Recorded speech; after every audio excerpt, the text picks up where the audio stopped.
이번 시간에는 정법 훈습을 같이 공부해 봅시다.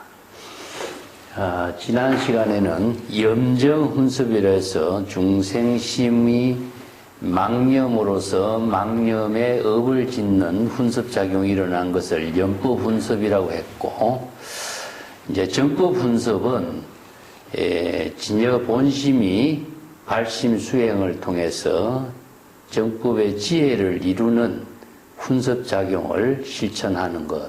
이제 불교의 수행은 사실은 정법 수행으로 이루어진 경지를 말하고 있는데, 지난번에 연법 훈습과 정법 훈습을 나눠서 설명했습니다만은, 자, 연법 훈습은 중생의 망념, 무지, 즉 진여를 알지 못한 무지 무명에 의해서 중생심이 적심불각, 즉 중생심의 마음이 불각의 상태가 되기 때문에 망심이 일어나서 허망한 대상경계를 분별하고 집착하고, 또 허망한 대상경계가 또 망심에 대해서 영향을 미쳐서 또 다양한 번뇌망념, 생사윤회의 업인을 만들게 되는 그런 관계를 이제 중생의 망념이 이루어지는 관계를 연법 훈습이라고 했습니다.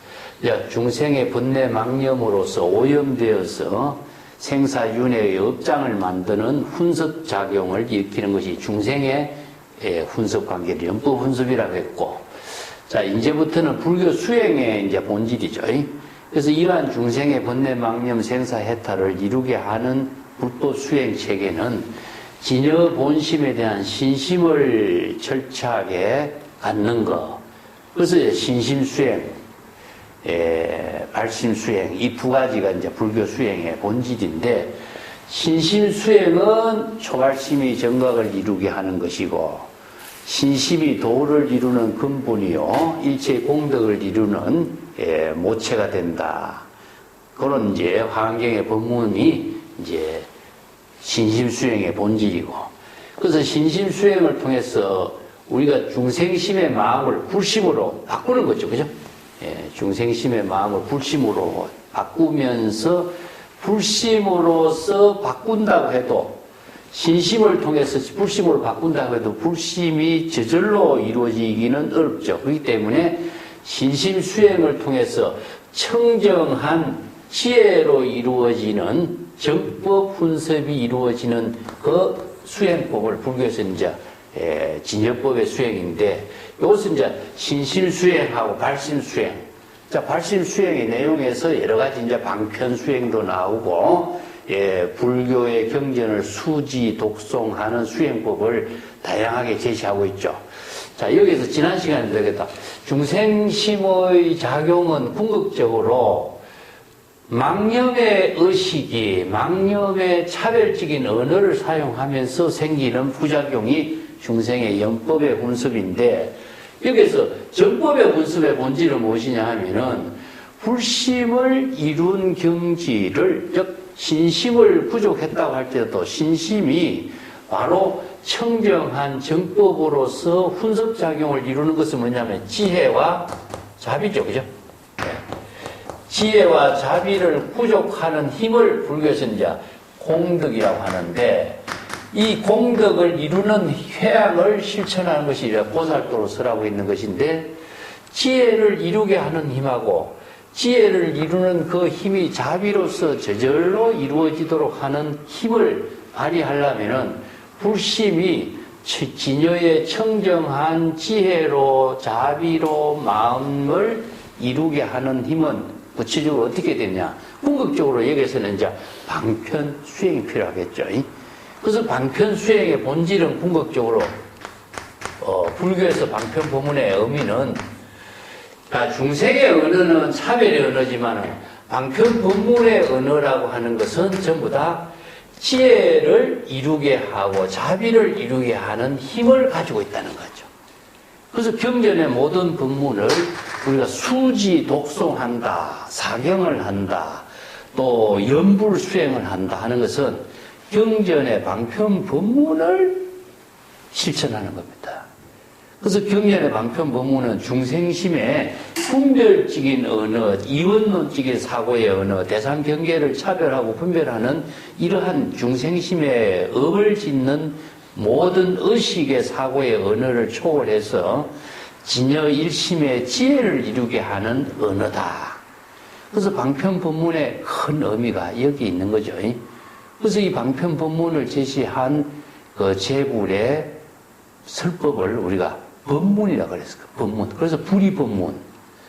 진여 일심의 지혜를 이루게 하는 법문.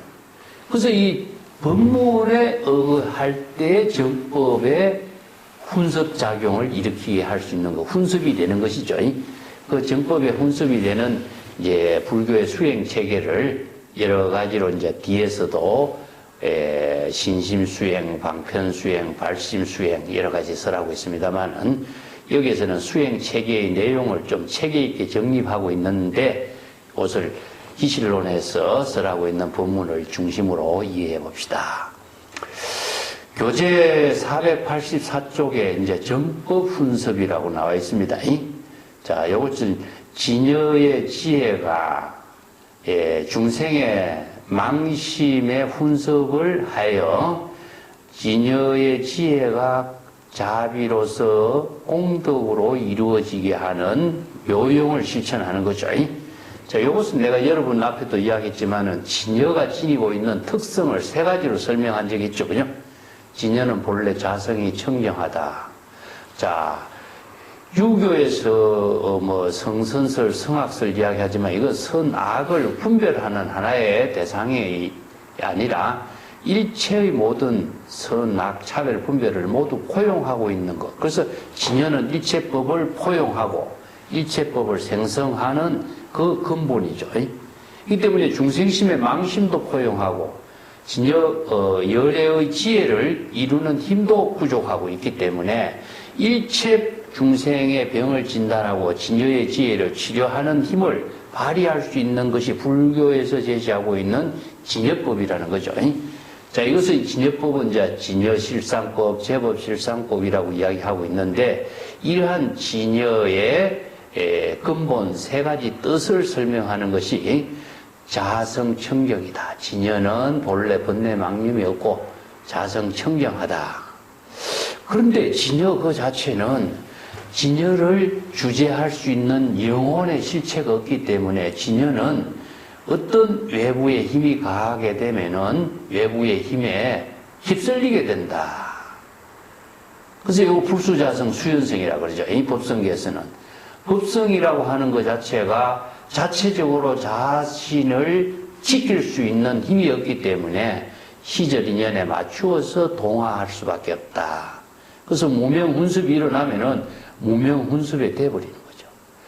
그런데 무명훈습은 일시적인 것이고 진여 그 자체의 본성은 항상 청정한 그 본질을 지니고 있다. 특성을 지니고 있다.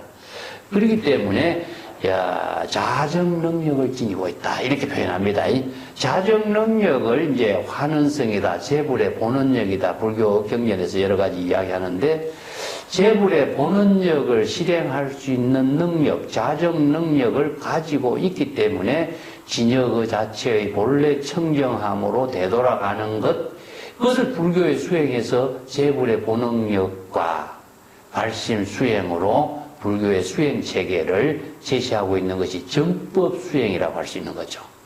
자, 이것을 이제 기이할 적에 기명기이라고 하는 말을 우리가 삼기라고 했을 적에 재불, 본래 부처의 지혜로 되돌아가는 생명, 본래 여법한 진여의 근본으로 되돌아가는 생명, 본래 발심 수행을 통해서 보살도의 실천을 발심 수행을 통해서 본래 청정으로 되돌아가는 원력행을 실행하는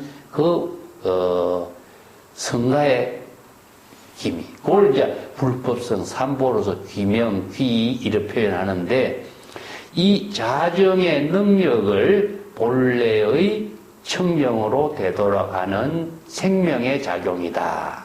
이걸 불교에서는 본래의 생명을 지혜와 자비로 나누어서 공덕이라는 말로 표현하고 있습니다. 이걸 이제 재불의 본원력이라고 그래요. 자, 이러한 진여의 세 가지 큰 뜻을 지니고 있기 때문에 불교에서는 정법 훈습을 통해서 아무리 중생의 번뇌망념으로 오염되었다고 할지라도 진여 그 자체의 본래 청정으로 되돌아가는 제불의 본원력을 발휘하고, 그것이 이제 신심수행, 발심수행을 통해서 제불의 본원력을 실행하게 될 때, 이걸 보살도의 실천이라고 합니다. 이 본래 청정한 지혜와 자비의 공덕행을 이루는 본분을 실행할 수가 있다. 이게 정법 분석으로 설명하는 겁니다. 자, 원문을 한번 읽어보면 천천히 합시다. 운하 훈습기 정법 부단이요. 소위 말해서 이유진여법고로 능 훈습 무명하니 이 훈습 인연역고로 정령 망심의 염 생사고하고 낙구 열반이라. 2차 망심의 유염구 인연고로 즉 훈습 진여하니 자신 이 기성이요 지심 망동에 무전 경계하니 수원리법이로다. 자, 요건 이제 원문을 읽었습니다만은 내가 번역한 것은 참조하시면 됩니다. 내가 번역해 볼게요.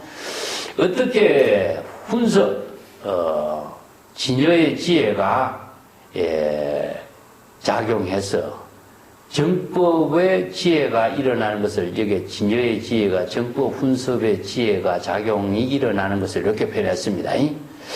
자, 번뇌망념이 그렇게 많이 일어나고 있는데, 중생의 무지무명 번뇌망념이 일어나고 있는 가운데에 진여의 지혜로 정법의 훈습작용을 일으켜서 단절되지 않고 중생의 번뇌망념을 어떻게 청정하게 하는 것이냐. 진여의 지혜가 작용이 청정하게 지속되는 까닭은 무엇이냐. 번뇌망념이 그렇게 일어나는데 왜 진여의 지혜가 청정하게 작용할 수가 있느냐 하는 문제가 되겠죠. 이것은 말하자면, 소위 말하자면 이것은 진여법이 있기 때문이다. 이 진여법이 지니고 있는 능력에 힘이 있기 때문이다. 그래서 진여의 세 가지 뜻이 있다 그랬죠. 진여의 법이라는 것은 진여의 세 가지 지니고 있는, 본래 지니고 있는 진여 그 자체의 힘이 있는 거죠. 자, 이게 뭐냐. 진여는 본래 청정한 것이다.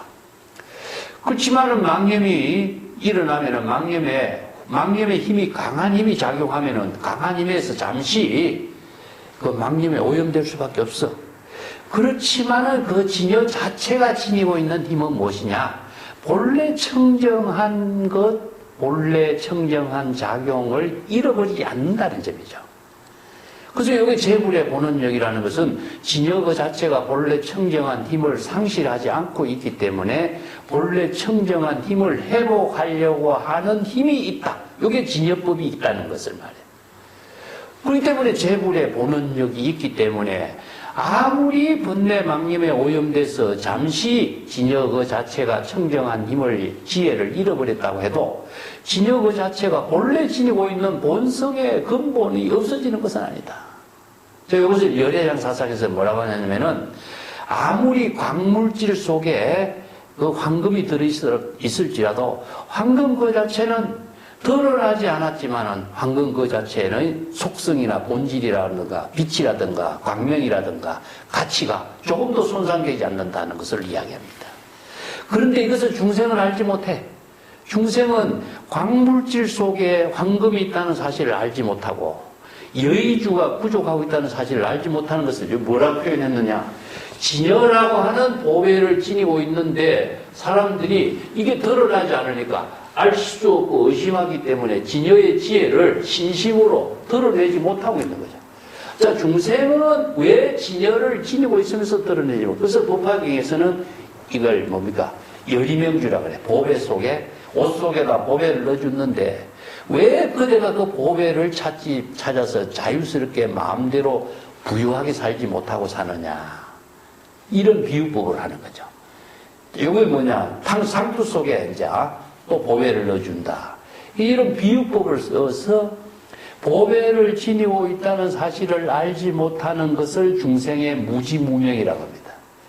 그래서 이제 불법은 무엇이냐? 이러한 중생들에게 그대가 진정 열애장, 진여 본성의 청정한 지혜, 보배를 구설을 지니고 있다는 사실을 알게 해주는 것이 뭐냐? 제불의 방편법문이다. 이제 방편법문을 수지 독송함으로 해서 바로 진여의 지혜를 본인이 체득하게 되고 회복하게 되고 곧바로 열애의 지혜를 이루게 하는 힘을 발휘하게 되는 것이 신심수행이라는 거죠. 그렇기 때문에 진여법이라고 하는 것은 본래 일체 중생이나 일체 만물이 모두 본래 부족하고 있는 것이기 때문에 이것은 누구의 힘에 의해서 부여된 것도 아니고 또 이것은 어떤 무명의 힘이 작용한다 해도 없어지는 건 아니다.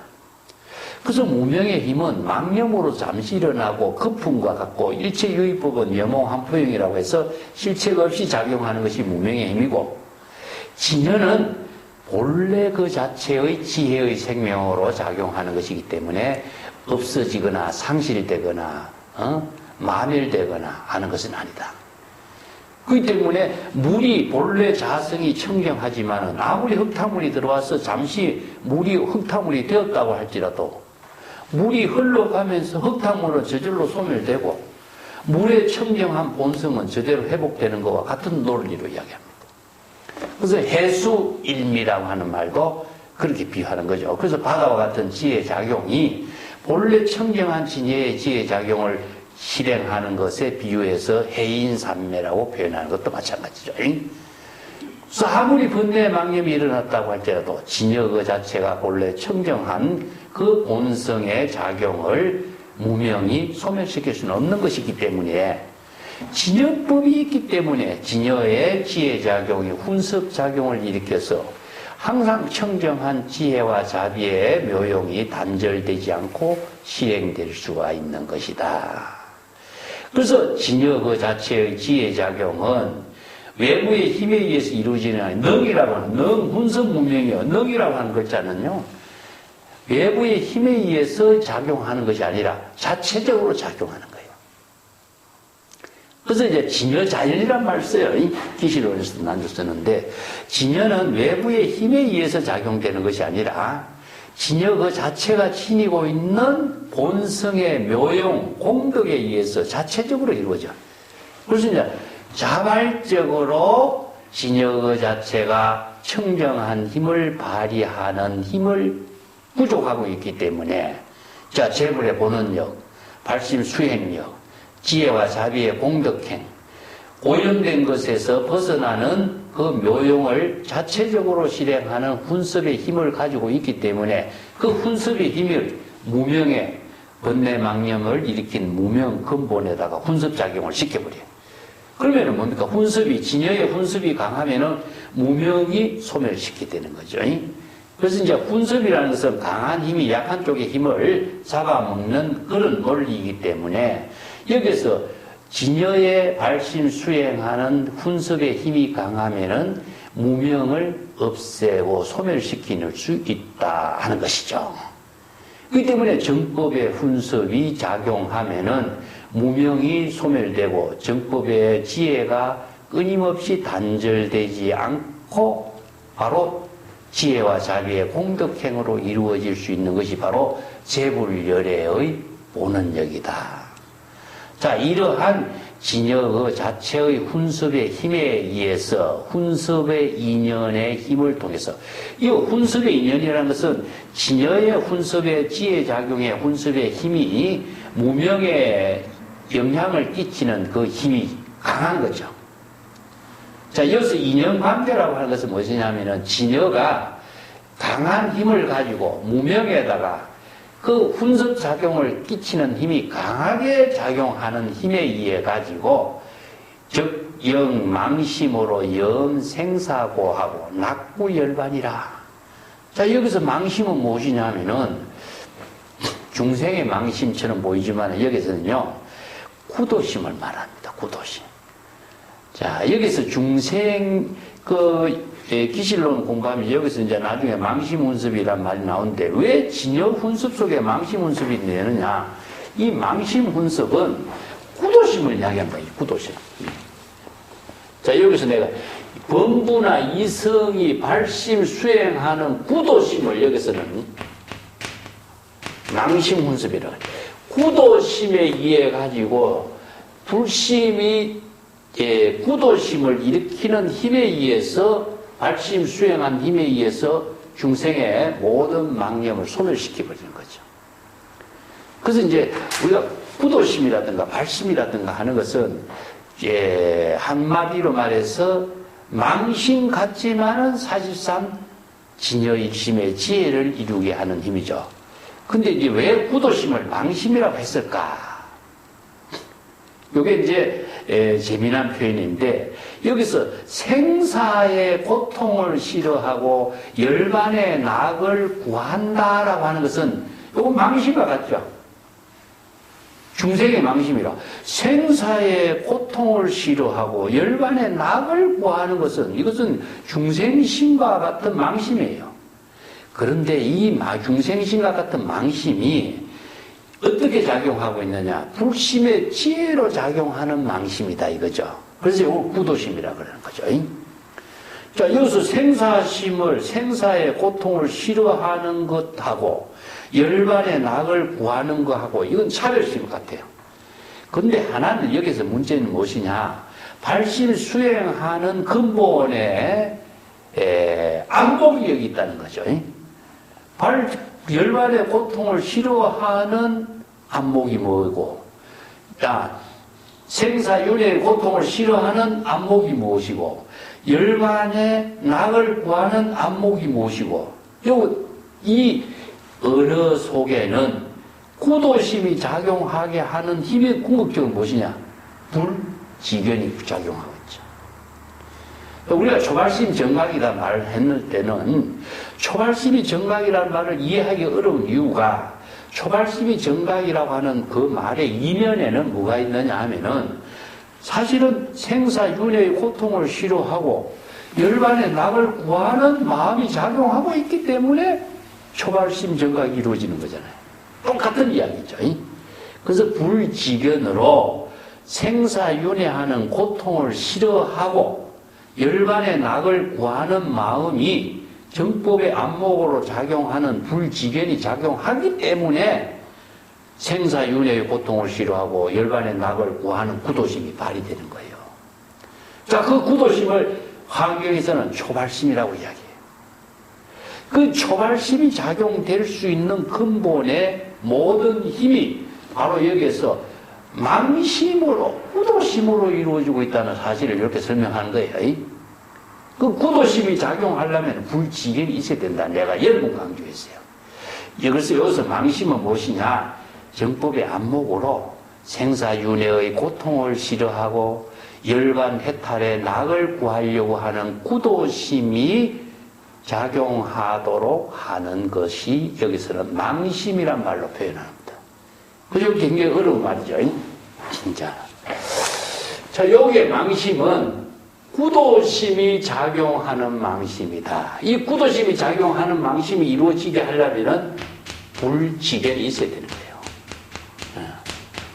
그래서 이제 화경에 초발심이 정각이다라고 하는 말을 했지만은 초발심을 어떻게 이룰 것인가 여기에 대한 설명은 없잖아.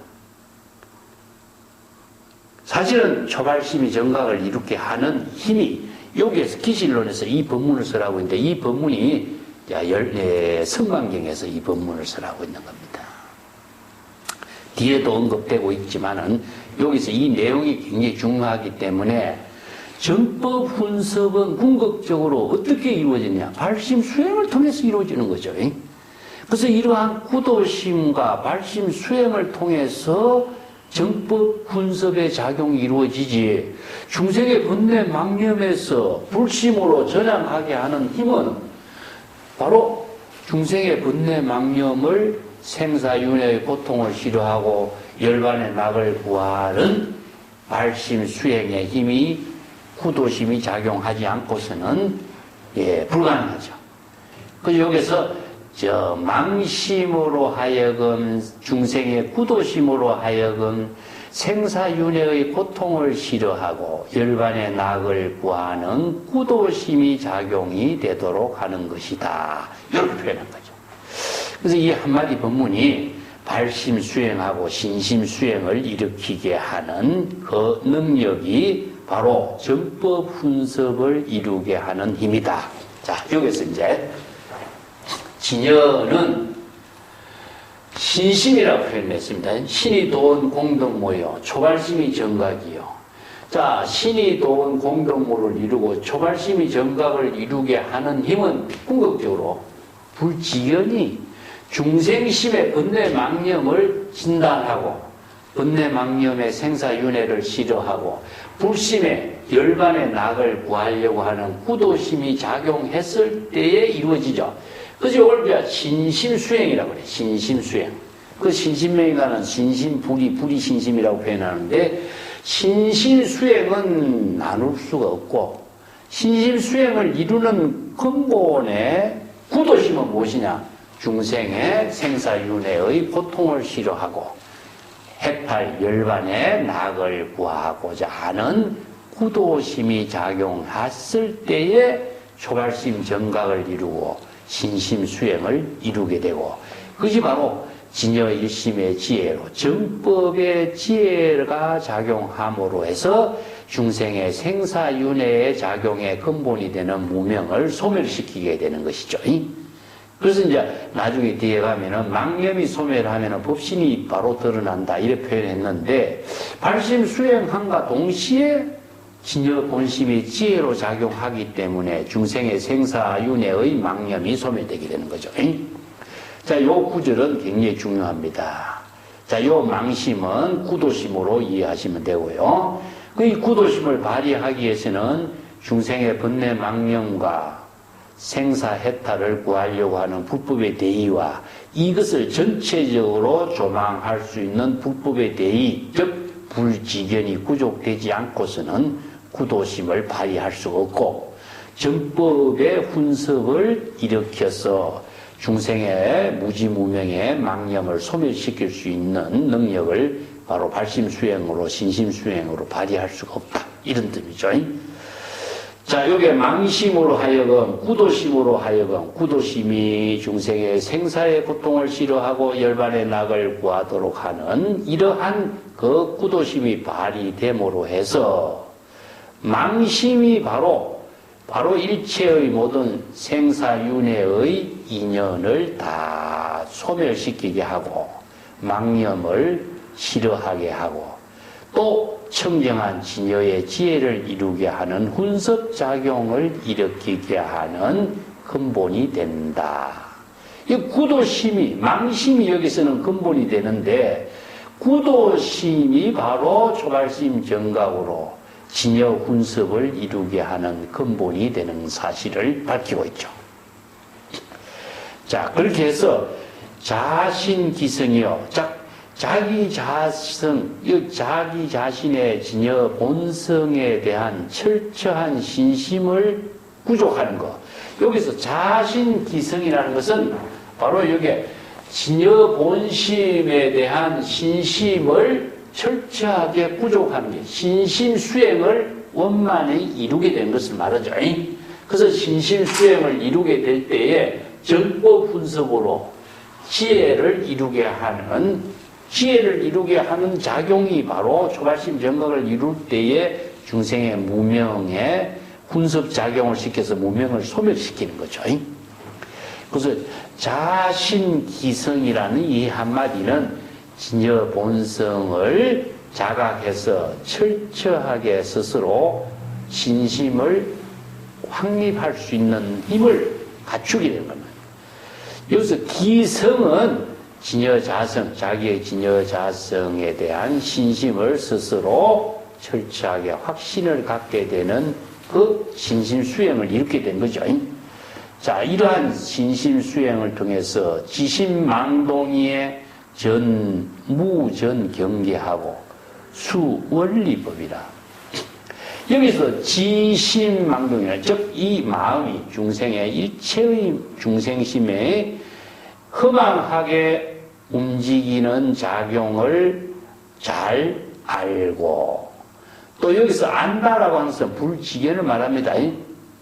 정법의 안목이 없고 부처의 지혜와 지견인 사람은 자신의 마음이 허망하게 작용하는 것도 알지 못하고 또 무정경계, 자신의 마음이 허망하게 작용하게 해서 의식의 대상 경계가 실체가 없다는 사실을 알지 못해요. 그래서 무정경계라는 것은 무엇이냐면 일체유의법이 여몽한포형이다. 자, 우리가 망심이 일어나면은 망경계가 일어난다 그랬죠.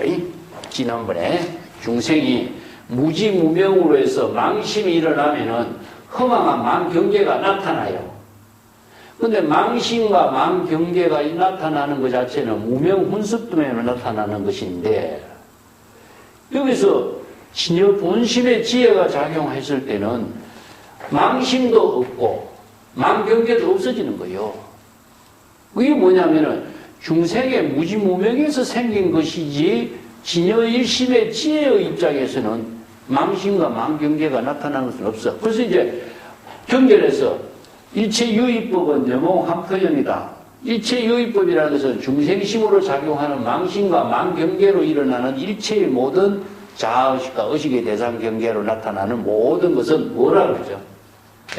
화나와 같다. 이게 망경계예요. 물거품과 같다. 아니면 아지랑이와 같다. 허공에 뜬 허공에 핀 꽃과 같다. 실체가 없는데 중생은 실체가 있다고 허망한 경계가 실체로 존재하는 것처럼 그것을 집착하고 있다 그랬죠. 그래서 이 중생이 진여의 지혜를 알지 못하고 불지견을 구족하지 못해서 생기는 망심과 망경계의 모든 중생심으로 생사윤회하는 이 문제점들을 정법의 안목으로 바르게 깨달아 알기 때문에 허망한 대상 경계도 없다는 사실을 바르게 알고 지신망동의 무전 경계다. 즉 여기서 망심이 없고 허망한 망경계도 없다는 사실을 불지견으로 여겁하게 잘 알게 될 때 이런 뜻이죠. 그래서 지자는 불지견이에요. 이게 마음에 허망한 망심도 없고 마음속에서 허망한 망경계도 없다는 사실이에요.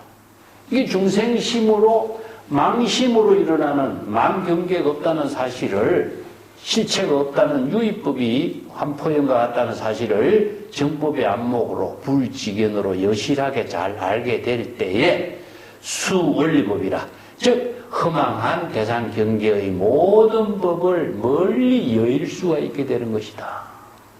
자, 궁극적으로 우리가 중생의 망심과 망경계의 허망한 대상 경계를 열 수 있는 능력은 수행을 통해서 이루어지지만 그 수행은 안목으로서 이루어지는 수행입니다.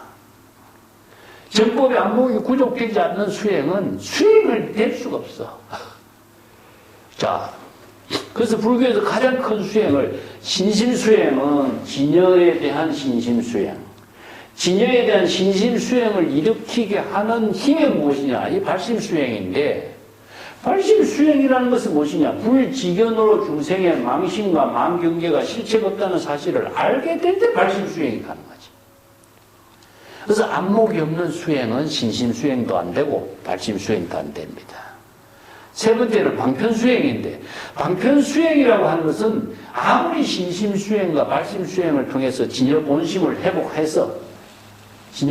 회복했다고 할지라도 금방 망심이 일어나서 다시 중생심으로 타락하는데 이 중생심으로 타락하는 마음이 다시 진여이심의 지혜와 자비의 공덕행으로 실행할 수 있는 묘용을 어떻게 펼칠 것인가. 이게 방편을 구족하는 힘이 없으면은 다시 중생심으로 타락돼 버리죠. 그래서 불태전이라는 말을 쓰는데 바로 보살은 십지 이상의 보살은 불태전의 경지 즉 아비발치라고 하고 생사윤회에 타락하지 않는 능력을 갖추었다 이런 말을 쓰는 이유는 십지 이상의 보살은 방편의 지혜를 구족한 능력이 있다는 겁니다. 그래서 방편 수행을 구족한 힘이 없으면은 금방 중생심으로 타락하죠. 이 문제도 이제 뒤에서 언급을 하고 있습니다만은 자 먼저 내가 미리 이야기하는 이유가 불지견이 첫째로 구족되어야 된다는 점. 두 번째는 정법의 안목을 갖추고 불법의 현지를 알아야 불법의 바른 수행을 통해서 중생의 번뇌망념에 타락하지 않는다는 점. 그 다음에 방편의 지혜, 즉 방편법문으로서라는 지혜와 자비를 실행하는 일심의 진여의 지혜 작용이 이루어지는 능력을 갖추지 못하면은 즉시 중생심으로 타락하기 때문에 이런 방편의 지혜를 부족하지 않고서는 보살도 재불의 경계, 즉 설법을 통해서 재불의 묘용을 본분사로 실행할 수가 없다 하는 점이죠. 자, 이 부분이 정법 분석의 기본 요체를 제시하고 있는데, 내가 자주 설명을 했습니다마는 마지막 구절에 불지견을 구족해야 자신의 마음속에서 허망한 망심이 일어났고, 또 허망한 망심을 통해서 허망한 망경계가 일어난 사실을 불지견을 통해서 여법하게 잘 알게 될 때에 원리 모든 번뇌 망념으로 대상 경계를 추구하는 중생의 망념에서 다 여일 수가 있다. 이 법이라는 것은 의식의 대상 경계를 말합니다. 우리가 아니비 설신이 색성량 미초법이라 했을 적에 의식은 자기의 중생심이고 법은 무엇이냐? 의식의 대상 경계예요. 경계 여기에서 이제 다른 말을 한다면 자신의 마음하고 여기에서 이제 의식의 대상 경계를 법이라고 해요. 신법입니다. 의식의 대상 경계를 추구하는 모든 망념을 다 열 수가 있게 된다 하는 것을 말이죠. 정법 분석의 이 함단이 참 중요한 구절이라서 설명을 제가 했습니다. 자, 이 부분을 조금 더 자료를 통해서 우리가 이해할 수 있도록 내가 책에서 주석을 해놨는데 487페이지 한번 봅시다. 여기서 훈섭인연력이란 말을 쓰는데 이 말은 진여의 지혜가 무명의 훈섭에서 지혜 작용을 일으키게 하는 힘, 이걸 이제 진여 자체는 항상 본래의 청정함을 회복하려고 하는 힘을 지니고 있다 하는 것을 재불의 본원력이다, 그 서원이다, 원력이다 이런 말로 씁니다. 이걸 이제 발심, 수행, 보리심 이런 말로 경전에서 많이 쓰라고 했는데, 이 재불의 본원력은요, 재불은 모든 부처란 말이 아니고 일체의 모든 부처의 근본 원력이다 이런 뜻이죠. 재불은 만법이 여여하게 지혜로 작용하는 것을 재불이라고 했으니까, 우리가 경전에서 재불이라는 이 복수로 쓰니까 모든 부처라고 이렇게 번역을 하는데 그렇게 하면 안 됩니다. 재불, 재법 이것은 복수적인 하나의 표현으로 쓰려고 있는 거죠. 그래서 일체의 모든 존재가 본래 청정한 지혜와 본래 청정한 생명의 작용으로 되돌아가는 그 원력을 진여의 근본에 진여법이라고 해요. 그래서 진여법을 통해서 우리가 불법 수행의 방편부문을 제시하고 있는 것이죠. 자, 그 밑에 여기서 망심이란 말을 했는데 여기서는 구도심이라고 내가 이야기했죠. 그죠? 중생의 망심, 다른 말로 한다면 중생의 구도심입니다.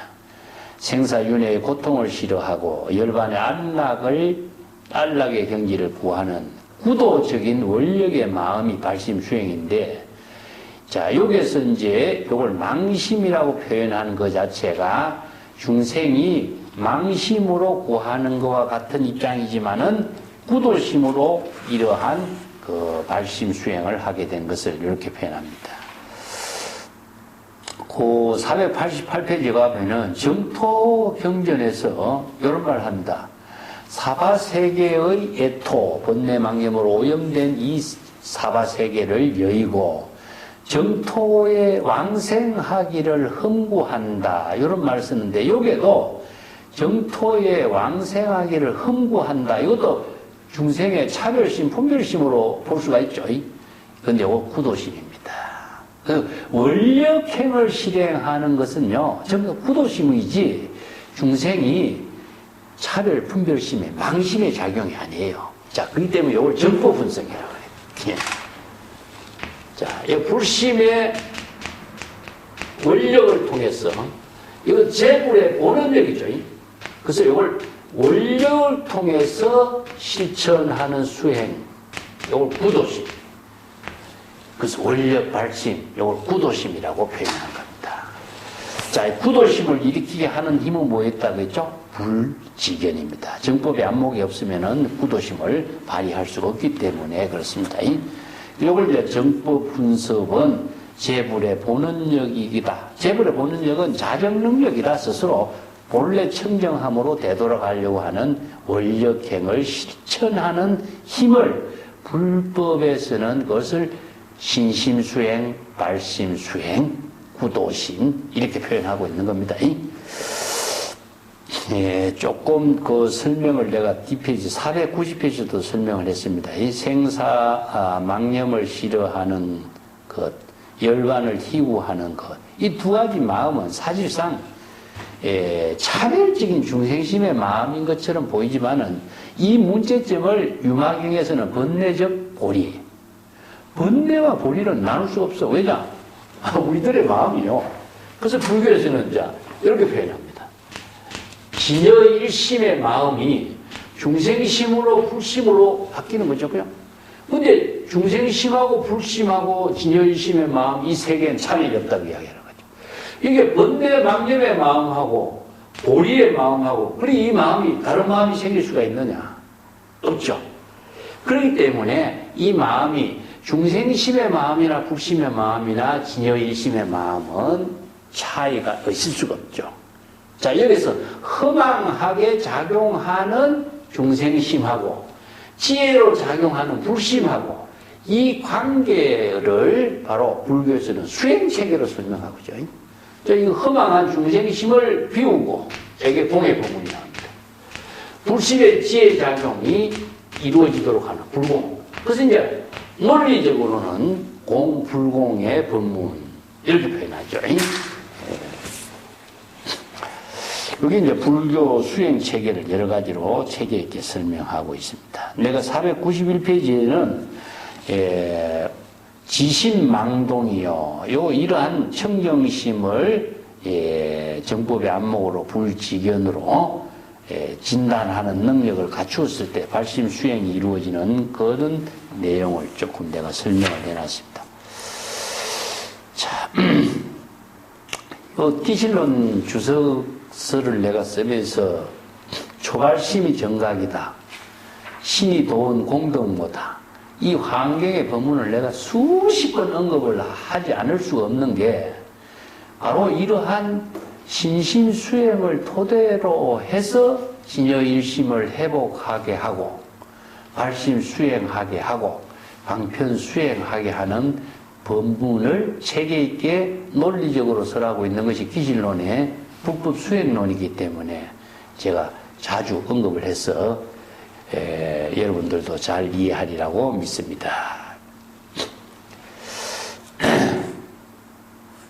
493페이지에도 내가 지심망동에 대해서 좀 언급을 했습니다만은 불교는 전부 다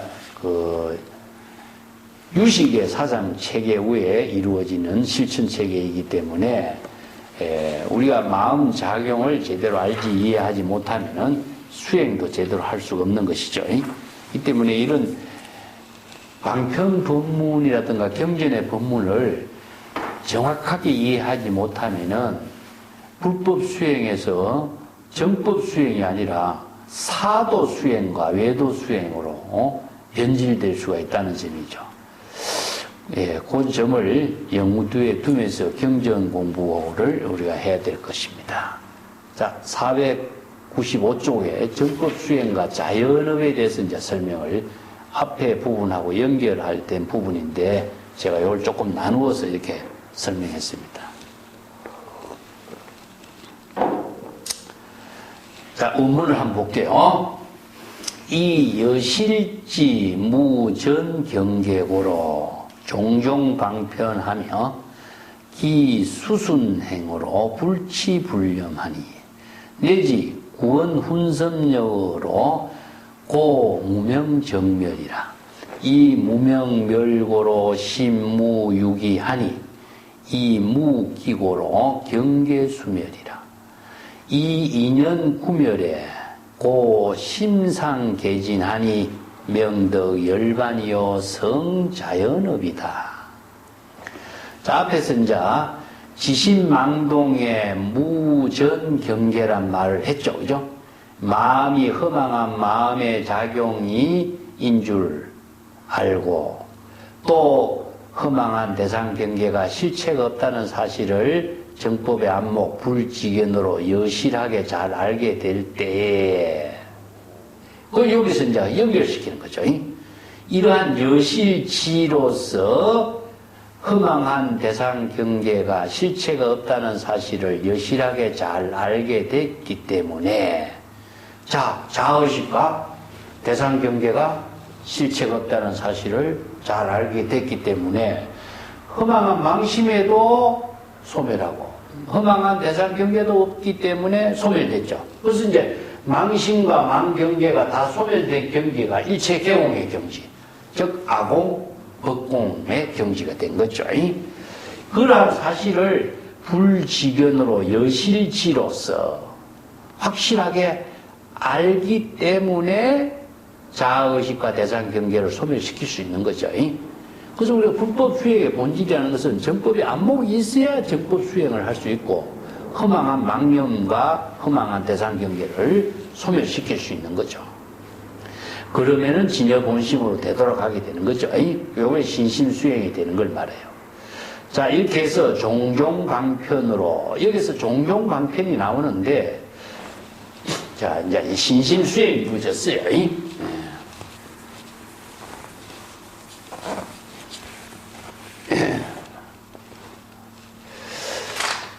요걸 이제 신심수행이라고 합시다. 신심수행을 이루면은 진여본심을 회복하게 되는 것인데, 저 진여본심을 회복하면 중생심의 망념이 모두 다 비워진 상태가 됐고, 진여본심이 되겠죠, 그죠? 예. 진여본심을 회복한 경지가 신심수행의 상태입니다. 그래서 진여본심을 회복했다면은 진여본심이 지혜와 자비로서 자기 본분으로서의 본분사로서 일대사에서 시절 인연의 묘용을 실행할 수 있는 능력이 있어야 되겠죠. 근데 진여일심을 회복을 아무리 했다고 할지라도 지혜와 자비의 방편 법문을 통해서 지혜와 자비로 본분사로서 실행할 수 있는 능력이 없으면은 진여본심이 금방 또 중생의 망념으로 타락돼 버린다 이거죠. 그렇기 때문에 여기서 방편의 지혜를 쓸 수 있는 능력이 있어야 된다. 그래서 경전의 모든 법문은 재물이 쓸 법한 모든 경전의 법문은 진여 본심을 회복함과 동시에 수없이 다양한 방편 법문으로서 시절 인연의 수연성, 시절 인연에 따른 자기 본분사를 지혜와 자비로서 실행할 수 있도록 방편 법문을 설한 겁니다. 자, 그러면 왜 중생의 언어를 사용하지 않고 방편의 언어를 사용했느냐? 이것이 이제 불법의 핵심인데, 중생의 언어는 전부 다 차별을 분별의 생사윤회 업의 언어고, 방편 법문은 불법문의 언어. 진여일심의 지혜를 이루게 하고 공덕을 이루게 하는 언어라는 사실이죠. 그래서 재물이 설법하는 위대한 본분사의 일은 방편 법문을 설한 법문인 거죠. 자, 방편 법문을 설한 이 가르침은 불교밖에 없다는 점이죠. 다른 세계의 모든 사상가, 종교가들이나 철학가들이 설하고 있는 말들은 전부 다 세간법의 언어라는 겁니다. 세간법. 자타, 남과 남을 분별하고 대상을 분별하고 대상을 이해하고 자기 주장을 내세우고 전부 다 이원론적인 사고의 틀, 대상 경계를 분별하는 언어의 사고의 틀에서 벗어날 수가 없죠. 근데 방편 법문은 불의 법문이다. 진여 일심의 지혜를 이루게 하는 법문이다. 그래서 우리가 불교의 방편 법문을 배우고 수지 독송하고 서사하고 그 방편 법문을 남에게 설해야 하는 것은 전부 다 진여 일심의 지혜로 재불의 지혜와 자비의 공덕행이 되도록 하는 언어를 사용하게 하는 거예요, 사실은. 그래서 불교의 수행체계는 방편 수행을 하지 않고서는 수행이 될 수가 없어요. 그래서 법화경에 5종 방편 수행, 법화행자라고 하는데, 건강경에도 수지, 독송, 경전의 방편 법문을 수지하고 독송하고 하는 것이 자기 본분사가 되어야 돼요. 그래야 열애의 지혜와 자기의 공덕행으로 지금 여기 자기 본분사를 실행할 수 있는 능력을 발휘하는데, 방편의 지혜를 쓸 수 있는 능력이 없는 사람은 평생 중생심으로 사는 거죠. 자, 불교의 경전에서만 설할 수 있는 지혜의 방편 법문이다. 이게 불법의 독자성이라는 점이죠. 그래서 종종 방편은 무엇이냐? 경전에서, 어록에서 설하고 있는 모든 방편 법문을 다 수용하는 것이 다 종종 방편이에요. 그래서 종종이라는 말은요, 다양한 방편 법문을 다 수용했다. 그래서 일체종지란 말 써. 이게 불교에서 재불이 일체종지를 부족했다. 일체의 다양한 종류의 방편의 지혜를 자유자재하게 쓸 수 있는 능력을 갖추었다. 이런 뜻이에요. 그래서 이제 지혜란 말 쓰는데, 지혜란 말을 우리가 보통 방편 법문을 지혜라고 합니다, 사실은. 그 다른 말로 한다면은 방편지혜예요, 방편지혜. 우리가 재불의 지혜가 따로 있느냐? 방편 법문을 사용하는 지혜를 말해요. 이걸 줄여서 방편지혜라고 해요. 방편 법문은 지혜를 실행하게 하는 정법의 문이라는 뜻입니다. 그래서 방편지혜를 사용하는 능력을 갖췄을 때 재불이 되는 거고, 방편 법문을, 방편지혜를 설법하는 것을 재불이 출세해서 설법했다. 그 중국의 선생들도 전부 다 불이 법문으로 쓰랬죠. 그래서 이게 법문이라고 하는 말 자체는 무엇이냐 하면은 불이 법문인데, 진여 일심의 지혜를, 진여 본심의 지혜를 이루게 하는 법이에요.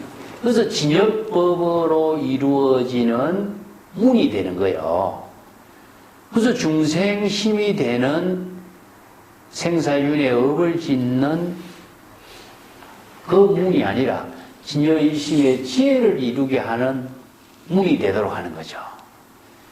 이 때문에 불의 법문을 이루게 하는 힘은 방편 법문, 방편 지혜를 사용할 수 있는 능력을 갖추지 않고서는 내가 진여일심의 지혜로 방편 법문을 본분사로 실행할 수 있는 능력을 발휘할 수가 없다. 그래서 종종 방편.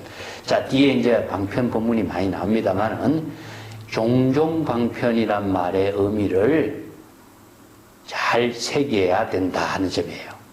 그래서 이러한 다양한 방편 법문을 구족해서 기수순행으로 불치불념이라. 그래서 수순행이라는 것은 진여일심의 지혜작용과 함께 되도록 하는 수행이 될 때에 의식의 대상 경계를 취하지도 않고 의식의 대상 경계에 따라서 망념을 일으키지도 않게 되는 것이다. 그래서 불치불상이라는 것은요, 중생심으로 대상 경계에 집착하지 않고 또 중생의 망념을 일으키지도 않는 거예요. 망념이 없는 거죠. 바로 진여일심의 지혜가 이루어지니까. 그래서 방편의 지혜를 시절 인연에, 수순행이라는 것은 시절 인연에 따라서 자신의 본분사의 일을 방편의 지혜로 실행하게 될 때에 진여일심의 지혜로 방편의 지혜로 본분사를 실행하게 될 때 중생의 번뇌 망념이 일어나지도 않고 대상경계를 취하지도 않고 망념을 일으키지 않다. 자, 이것이 바로 불법 수행의 본질이죠. 그래서 정법 수행은 진여일심을 회복하는 것도 중요하지만 진여일심의 지혜로 방편의 지혜를 본분사로 실행할 수 있는 능력을 갖추어야만이 정법 수행이 돼요. 이 구절이 그래서 중요한 불법 수행 체계의 본질을 쓰라고 있어요.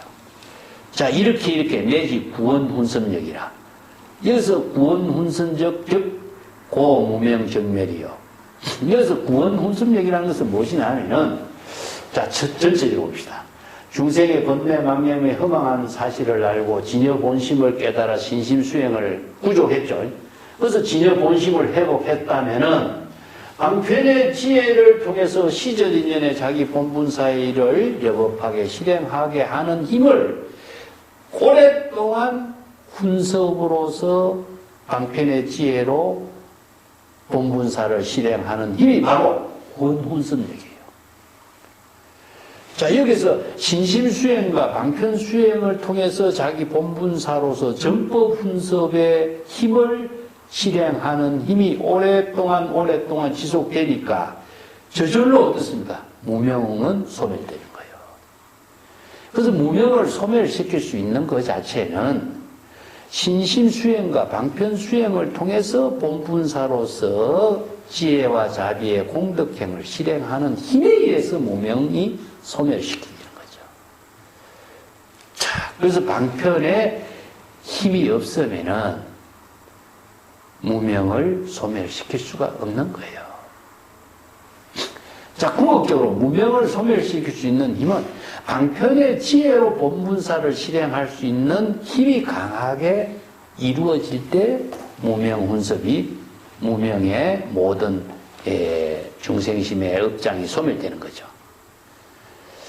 자, 이렇게 무명이 소멸되기 때문에 우리의 진여 본심의 마음에서는 번뇌 망념이라든가 허망한 대상 경계를 분별하는 망심이 일어나는 일이 없게 되는 것이다. 심무유기요. 여기라고 하는 것은 망심과 망념이 대상 경계로 일어나는 사실이 없는 거예요. 중생심이 망심과 망경계가 일어나는 일이 없게 되는 걸 말하죠. 자, 진여일심의 지혜가 이루어지는 경지에서는 무명이 소멸됐기 때문에 망심이 일어나지 않아. 자, 그렇기 때문에 중생심이 없어지면은 바로 불심이 지혜로, 방편의 지혜로 본분사를 실행하는 마음작용이 되기 때문이다. 그래서 중생의 망심과 망념이 일어나는 일이 없기 때문에 의식의 대상 경계, 허망한 의식의 대상 경계도 역시 소멸하게 되는 것이다. 자, 망심이 소멸되니까 망경계도 소멸된다. 자, 이 망심과 망경계를 소멸시키는 힘은 어디 있느냐? 진여 본심의 지혜로, 방편의 지혜로 본분사를 실행하는 그 훈섭의 힘이 있다. 정법의 훈섭의 힘에 의해서 소멸되는 겁니다. 이러한 인연을 통해서 자, 망심과 망경계가, 망심의 인연과 망경계를 대상 반연으로 하는 모든 경계가 모두 함께 소멸되기 때문에 여기서 인연은 어떤 인연이 하냐면요, 망심이 바로 일이 되죠. 망심이 일이 되고 망경계가 인연이 돼요. 그래서 망심과 망경계의 인연이 모두 소멸되기 때문에 심상이 모두 다 없어지게 되는 것이다. 여기서 심은 중생심의 마음이고 상은 무엇이냐? 중생심의 마음으로 대상 경계를 분별하는 모든 법상을 말해요. 이걸 우리가 아상, 인상, 중생상 이렇게 상을 붙이는데 여기서 상은 법과 같아요. 심법이나 말이나 심념이나 심상이나 이런 말을 같이 쓸 수가 있죠.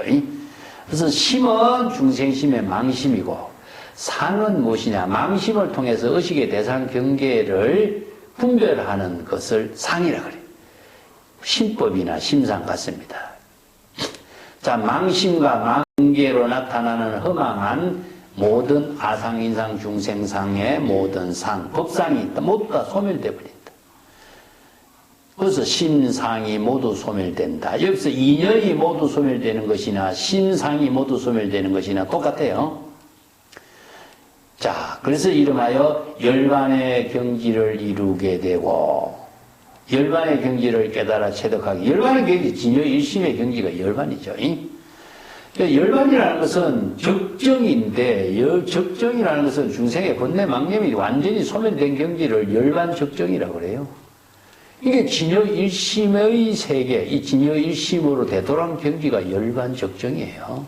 이 때문에 열반 적정의 경지, 진여 일심의 경지를 깨달아 체득하게 되고, 성자연업이라 진여 일심의 지혜로 자연스럽게 청정한 정업을 이루게 된다. 이 자연업이라는 것은요, 진여가 자연 본래 그대로 외부의 힘에 의존하지 않고 자체적으로 청정한 본분사의 업을 이룬다. 이게 정업이에요. 그래서 이제 업이라고 하는 말을 우리가 악업을 짓는다 하면은 생사윤회의 업장이 되지만은 정업은 무엇이냐? 청정한 지혜 자비의 공덕업을 정업이라고 해요. 그래서 정업을 이룬다. 그래서 이제 자연업이라고 하는데 이 자연이라고 하는 말 자체가 진여자연을 말합니다. 내가 자연에 대해서도 설명을 몇 번 했지 싶은데 이 자연이라는 그러가 진여를 내가 진여자연이라고 했어요. 진여자연이다. 진여 그 자체는 누구의 힘에 의해서 만들어진 것이 아니고 조작된 것이 아니기 때문에 본래 그대로. 그래서 이제 진여자연법이라고 해요. 그래서 불법을 진여자연법으로. 근데 왜 법이란 말 붙이냐 하면은 정확하게 법칙성에 의해서 생명의 작용이 이루어지고 있기 때문이라. 불변의 법칙성에 의해서 이루어져. 어떤 법칙성이냐? 이것은 하나는 우리가 말로 한다면 스스로도 있고 저절로도 있고, 그런데 이 자자를 표현할 적에 하나는 스스로고 하나는 저절로라 그래요. 스스로는 무엇이냐? 자발적으로 발심 수행하는 거예요. 발심 수행. 발심 수행을 자발적으로 하면은 번뇌 망념을 비우게 되죠. 신심 수행을 하고 자발적으로 하게 되면. 그러면 발심 수행을 자발적으로 해서 진여 본심을 회복하게 되는 힘이 있고, 저절로는 무엇이냐? 이 자연. 이것은 외부의 힘이 가미되지 않고 진여 본심을 회복하면은 저절로 불공, 지혜와 자비가 저절로 이루어지는 이런 묘용이 있어요. 이걸 자연업이라고 하는데, 자연업을 불교에서는 묘용이라고, 불가사의한 지혜가 작용해. 그래서 이걸 이제 진공묘유라고 표현합니다. 진여자연법은 진공묘유요. 모든 번뇌망념이 비워진 경지에서는 불가사의한 지혜가 저절로 작용되고 있다. 이걸 자연업이라고 그래요. 외부의 힘에 의존하지 않고 저절로 자연스럽게 이루어지고 있는 경지다. 그래서 이제 자연업을 이룬다. 이 자연업이라고 하는 것은 조작이 없고 외부의 힘에 의존하지 않기 때문에 청정하게 이루어져. 물이 저절로 수류하게 물이 흘러가는 것이 저절로 이루어지면서 어떻습니까? 청정한 힘을 지니고 있고 청정한 그 생명의 에너지가 만물에게 생명의 작용을 함께 나누게 하는 힘이 저절로 이루어져. 대상을 두지 않아. 그래서 재불의 본원력이 자연업으로 이루어졌다는 것은 재불의 설법이 대상을 두지 않아. 누구를 위해서 하지도 않고 누구 때문에 하지도 않고 자연업으로 이루어지고 있는 것을 재불의 본원력을 자연업이라고 합니다. 그래서 부처님의 설법을, 재불의 설법을 자연업이라고 하지, 누구에게 설법하고 누구 때문에 설법하고 무엇 때문에 설법하고 이런 조건이 있을 수가 없는 거죠. 본원력으로 이루어지고 있는 생명의 작용을 자연업이라고 해요. 그래서 이게 열반의 경지는 진여 본심이고 자연업이라고 하는 것은 진여 본심이 저절로 자연스럽게 대상을 두지 않고 자기 본분의 지혜의 생명의 작용을 본업으로 하고 있다. 이걸 본분사라고 해요. 그래서 이게 열반의 경지가 자연업으로 이루어졌다 이 말을 법화경 같은 데서는 재물이 일대사 인연으로 이 사바세계에 출현했다 이런 말 쓰는데 그 일대사 인연이라는 것 자체가 시절 인연에 따라서 자연업으로 이루어지는 세계를 재물의 설법으로 설명합니다. 그래서 재물의 모든 설법은 자연업으로 이루어졌다. 누구 때문에 어떤 조작과 의식이었다. 그래서 누구를 위해서 누구 때문에 어떤 자신의 주장이 이런 것이 전혀 개입되지 않고 진여 일심의 지혜로 평상심으로 저절로 자기 본분사로 시절 인연에 따른 생명의 작용으로 이루어진 사실. 자, 이것을 우리가 사람에다 비유하고 재물에다 비유하지 말고 자연의 만물에다 비유해보자. 그래서 법화경에서 제법 실상이라고 하는데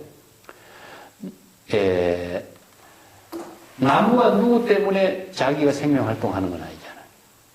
사과나무가 사과 열매를 맺기 위해서 생명활동하는 거 아니에요. 자기의 본분, 시절 인연에 생명활동하는 그 자체로서의 생명활동하고 있는 거죠. 그래서 이제 달마대사가 중국에서 왜 왔느냐 이런 조주에게 질문할 적에 점점백수주 뜰 앞에 잣나무다 그래요. 달마대사가 누구를 위해서 온 것이 아니고 누구 때문에 오는 것이 아니고 해가에게 법을 전해주기 위해서 온 것이 아니고 어떤 목적이 있어 온 것도 아니고 마치 뜰 앞에 잣나무가 시절 인연에 따라서 자기의 생명활동하는 것과 같은 역할과 똑같다 하는 법문을 설해준 것이 뜰 앞에 잣나무다 말씀. 이게 법화경에 서서는 재물의 본원력이다 아니면은 일대사 인연이다 이렇게 표현하는데 이걸 수순행이다 합니다. 수순행.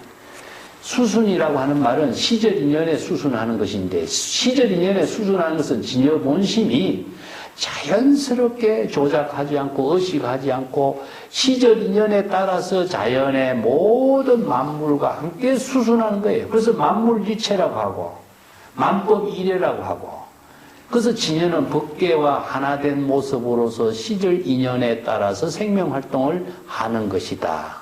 그래서 이게 법계 일상이라는 법문을 설하고 있습니다.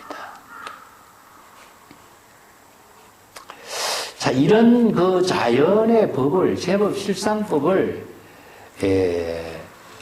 설하고 있는 것이 불법의 이제 진여법인데, 이 진여법을 수행체계로 제시하고 진여일심의 지혜를 이루게 하는 법문을 설한 것이 바로 제불의 설법이고, 불교의 방편 법문인데, 우리가 진여법, 정법을 바르게 이해하지 못하고, 안목이 없기 때문에 여러 가지 엉뚱한 사법을 갖고 정법인 것처럼 이야기하는 그런 오해가 많이 생길 수가 있죠. 그래서 자연업이라고 하는 말은 굉장히 중요한 말 중에 하나입니다. 내가 그래서 498페이지에 내가 조금 언급을 해놨어요. 자연업이라는 말 한번 봅시다. 진여 본성의 지혜작용은 외부의 힘에 의존함이 없이 여법하고 여실하게 생명활동하는 작용을 자연법이라고 한다. 그래서 화엄경 법화경에서도 진여의 지혜를 자연지, 무사지, 근본지 이런 지를자 이런 표현을 써요. 그래서 기실론 우리가 앞에서 공부한 것처럼 지정상과 부사의 업상이 부사의 업상이 자연업입니다. 사실은 조작과 자기 없는 것이기 때문에 자연업, 자연업지, 자연 수행, 자연 기순 진여 이런 언어들을 이제 자연이란 말을 사용하고 있는데 중국의 한자 언어를 사용하는 이유가 이제 중국에는 한자로 가지고 산스크리트라든가 모든 언어를 다 번역을 했으니까 중국인들이 맞는 이해할 수 있는 언어로 방편 언어를 제시하지 않을 수가 없죠. 그런데 자연이라는 말을 똑같이 노장자에도 쓰는 말을 사용했지만은 불교에서 사용하고 있는 자연은 진여자연이라는 사실. 노장자에 이야기하는 무의자연하고 조금 이게 내용이 달라. 무의자연은 노자나 장자에서 제시하고 있는, 강조하고 있는 언어고, 진여자연은 진여의 생명이 작용하는 그 세계를 자연이라고 표현한 거죠. 노자의 25장에도 보면은 도법자연이란 유명한 말씀입니다. 내가 자주 언급했지만은 이 말은 정말 기가 막힌 말이에요, 사실은. 근데 이 언어를 도는 무의의 도가 작용하는 것은 자연을 기준으로 한다, 이런 의미거든요. 그래서 법이라고 하는 말하고 똑같은 법이라는 글자를 썼는데 자연을 기준으로 한다, 자연을 법칙으로 한다, 이런 말 쓰는 거하고 불교에서 이야기하고 있는 진여법이라고 하는 말하고 자, 이게 조금 달라요. 비슷한데 달라. 그 점이 이제 불법 사상하고 노장자의 사상의 갈림길을 이해하는 중요한 키워드라고 할 수 있죠.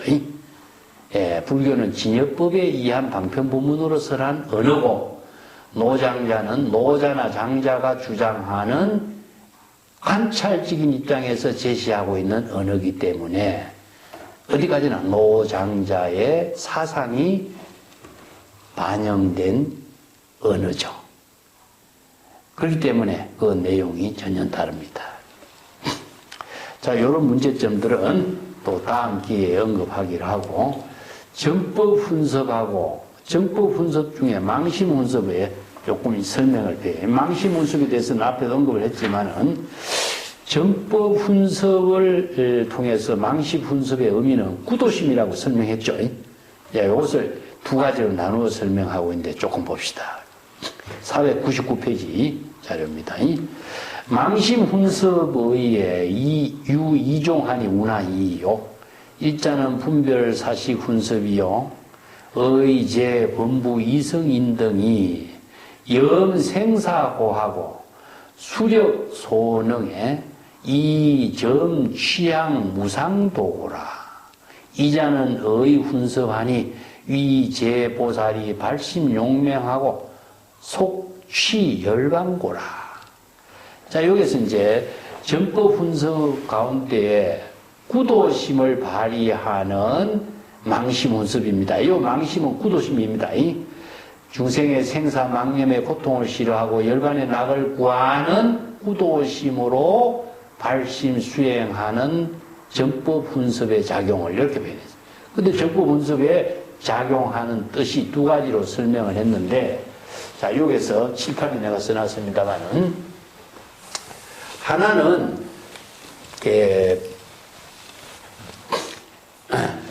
구도심을 발휘하는 정법 훈섭에 범부와 이성의 수행자들이 발심 수행하는 구도심을 망심 훈섭이라고 했고, 의 훈섭은 십지보살의 원력행으로 실천하는 발심 훈섭 작용을 이렇게.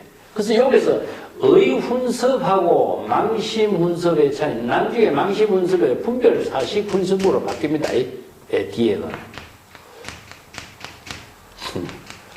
분별 사식이라고 하는 것은 의식의 대상 경계를 두고 있기 때문에 우리가 3세의 6추로 설명한 6추예요, 6추.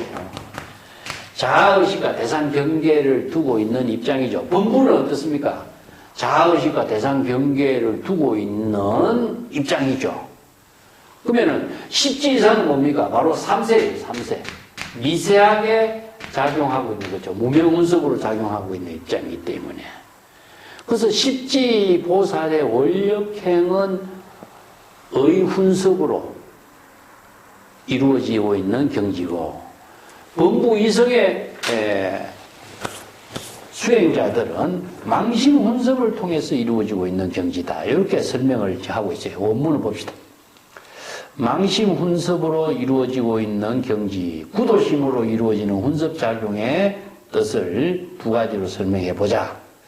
첫째는 분별사식 훈습이요. 이것은 분별사식은 중생심으로 대상경계, 자의식과 대상경계를 분별하는 중생의 의식의 훈습이죠.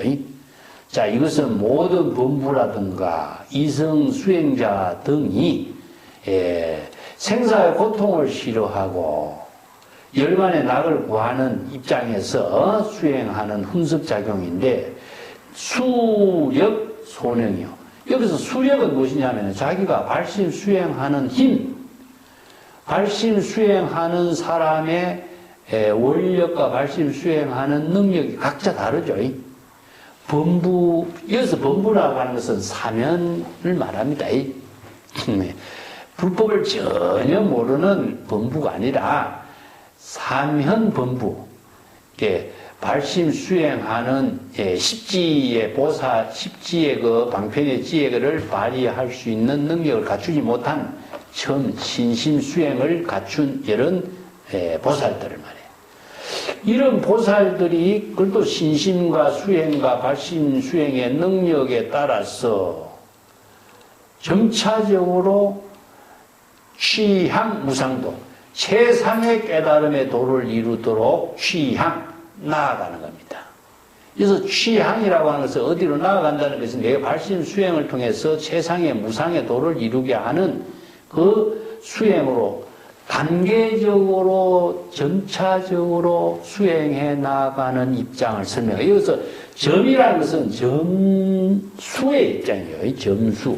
점수나 점호는 같지만은, 왜냐하면은 우리가 초등학생 다르고 중학생 다르고 고등학생 다르고 대학생 다르고 모든 것이 수행과 안목에 따라서 수행하는 능력이 다 다르게 돼 있어요. 보살도도 마찬가지죠. 그래서 화엄경에 53선지식을 선제동자가 구법행각으로 찾아가는 여러 선지식을 만나는 인연을 설해놨는데, 그것이 단계적인 겁니다. 단계적. 방편의 수행을 이루게 하는 힘은 안목과 능력에 따라서 다양한 단계를 거쳐면서 이루어지는 것이지 한꺼번에 이루어지잖아. 그래서 도노라고 하는 것은 신심수행으로 이루기 때문에 중생심에서 불심으로 단번에 이루어지는 깨달음이지만은, 방편수행이라고 하는 것은 수없이 많은 선지식과 방편 법문을 배우고 익히고 수행하고 수지 독성 서사하고 하면서 점차적으로 깨달아 체득하는 능력이기 때문에 이걸 단계적으로 익히는 최상의 깨달음을 이루는 수행으로 이렇게 설명하는 거죠. 그 다음에 이 훈습이라고 하는 것은 대성보살이 이제 정법의 지혜로 훈습하는 능력을 갖춘 것인데, 대성 십지보살들은 곧바로 발심 수행해서 속치열반구라, 곧바로 발심 수행하고 용맹정진하면은 열반의 경계를 곧바로 깨달게 된 것은 무엇이냐? 십지보살들은 많은 신실수행과 방편수행을 부족해놨어요. 그렇기 때문에 그런 능력을 발휘할 때에 금방 이루어지는 경지죠. 그래서 십지보살의 발심수행을 의훈서, 또 이성, 사면과 이성의 보살들의 발심수행을 통해서 점차적으로 방편의 지혜를 구족하는 수행으로 정법 훈습을 이루는 수행을 분별사식 훈서, 이렇게 두 가지로 설명을 나누어서 이제 했습니다. 이게 수행자의 능력, 근기와 능력에 따라서 이런 단계를 나누어 놓은 겁니다. 왜 이렇게 나누어 놨느냐 하면요, 앞에서 3세 6추도 나누고 시각의 4가지 단계를 설명할 때도 나누고, 불교에서 이제 수행 단계, 발심 수행 단계, 깨달음의 단계, 뭐 보살도의 실천 단계를 전부 다 이렇게 3가지씩 2가지씩 나누어 놓은 이유가, 수행이 얼마나 점차적으로 이루어지고 있는가, 한꺼번에 다 이루어진다고 한다면 그 수행이 될 수가 없죠. 근데 방편의 지혜를 구족하는 수행과 방편의 지혜로 설법할 수 있는 능력을 갖추는 모든 재불의 능력은 많은 수행과 방편의 지혜를 구족해야만이 이루어진다는 사실을 이렇게 설명을 체계 있게 하도록 해놓은 겁니다. 자, 오늘은 여기까지 하고, 다음에 진여 훈석이 하나 더 남은데, 진여 훈석은 다음 시간에 한번 좀 정리를 하도록 하겠습니다.